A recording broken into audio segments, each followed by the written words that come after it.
Eu estou no gráfico semanal da Solana e aqui nesse gráfico, né, eu quero comentar com vocês mais ou menos o que eu estou vendo aqui, o viés que eu tinha, e talvez eu esteja enganado nesse viés, eu estou reavaliando as minhas opiniões aqui, mas basicamente a gente tinha esse grande canal paralelo aqui na Solana, que ela vinha lateralizando há um bom tempo, fez alguns bull traps acima, né, o que acabou formando um topo duplo, que foi o que gerou esse derretimento atual.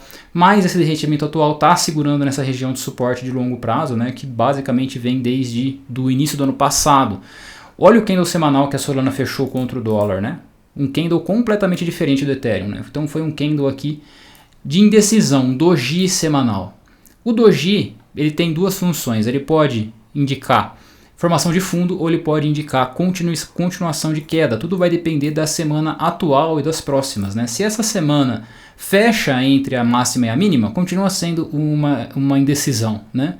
Mas se ela fecha acima da máxima, configura formação de fundo. Se ela fecha abaixo da mínima, configura continuidade de queda. Então isso é o que a gente vai esperar até o final dessa semana para ver.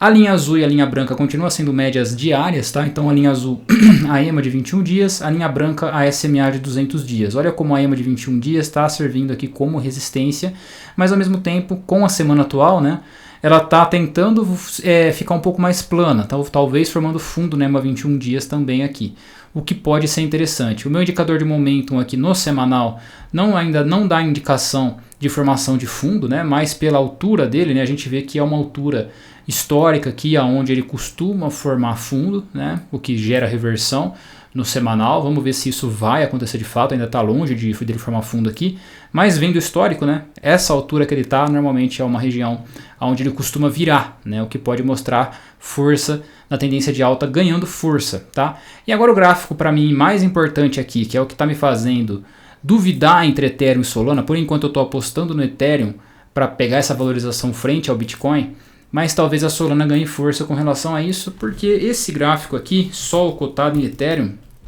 é um gráfico bem importante para a gente tomar esse tipo de decisão, né?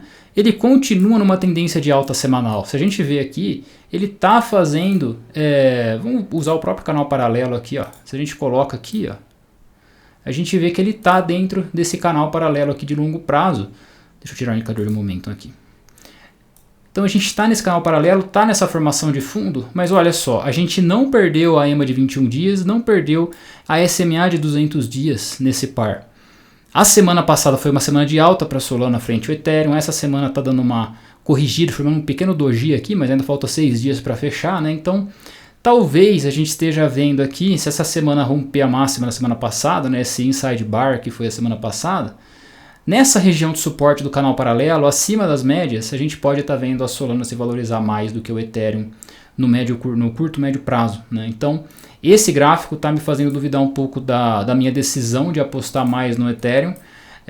Talvez valha a pena dividir a posição de Ethereum, né? Metade Ethereum, metade Solana, não tem por que não fazer isso. Talvez esteja valendo a pena eu fazer isso, tá? Porque a gente tem potencial aqui para buscar, nem que seja o centro do canal, talvez o topo do canal lá, fazendo um novo topo histórico de Solana contra Ethereum. Então, vou ficar de olho com relação a isso. Essa semana para mim vai ser bem importante. No diário, a gente vê basicamente com mais detalhe, né, do que eu comentei, e a gente vê essa mini tendência de alta aqui acontecendo, né, testando aqui de forma bem direta a EMA de 21 dias, né? Começando o início de um pivô de alta. Se hoje fechar dessa forma e amanhã romper a máxima, o candle de hoje seria um sinal importantíssimo, né, para confirmar amanhã. Então vou ficar de olho nisso, se isso acontece, para a gente pegar essa entrada em fractal menor, né? Pode ser interessante. O meu indicador de momentum diário aqui, ele indica uma formação de topo, né, na tendência de alta, na força do movimento de alta, mas às vezes, né, a gente vê isso aqui acontecendo, né? Ele perde, aí faz a correçãozinha, volta, faz a correçãozinha, aí o pivô de alta sendo feito tanto no indicador, né, quanto no preço. Então, se a gente pegar aqui esse pivô de alta que está sendo formado aqui, né, caso amanhã rompa a máxima, a gente pode ver esse pivô de alta sendo confirmado aqui no indicador de momentum também. Eu vou ficar de olho nisso.